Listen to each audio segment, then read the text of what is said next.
sama ang atong team karon nagpadayon sa pagtunol og solar radio transistor sa atong mga beneficiary dinhi sa atong mga kaigsuonan sa Davao City. Exact location nato karon nato sa Sitio Visayas, Barangay Leon Garcia, Agdao. Kay atong ilailahon na karon i-turn over nato ni personal sa iyaha ang ato ang dala nga solar radio transistor sa nagpadayong ato ang programa no sa Orman Foundation ilaw sa One Radio Campaign. Yan sa kumpletong pangalan. Alberto B. Abli. Unsa trabaho nimo, sir? Electrician.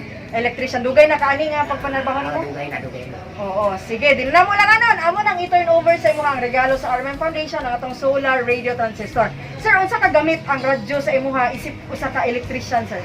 Gamit kayo sa mga balita sa kanang mga unahay kayo mga balita dili sa kwan o mga drama sa Oo. sa dikisi gwapo lang mga drama. Malingaw gid ka, sir. Malingaw jud ko. Update pa gid siya. No? Update Oo. kayo. Sige, pila ka buok imong anak, sir? Upat. Dai ga module sila ha? Ana mo jud K12 po katong college ako. Oo, sige, sakto kayo. Gamit kayo sa pamilya ni Tatay Alberto ang ato ang solar radio transistor. Gikan dinhi sa Sitio Visayas, Barangay Leon Garcia, Agdao, kauban si Radyoman Joel Veray, kini si Radyoman Aimee Ginita, Tatak RMN.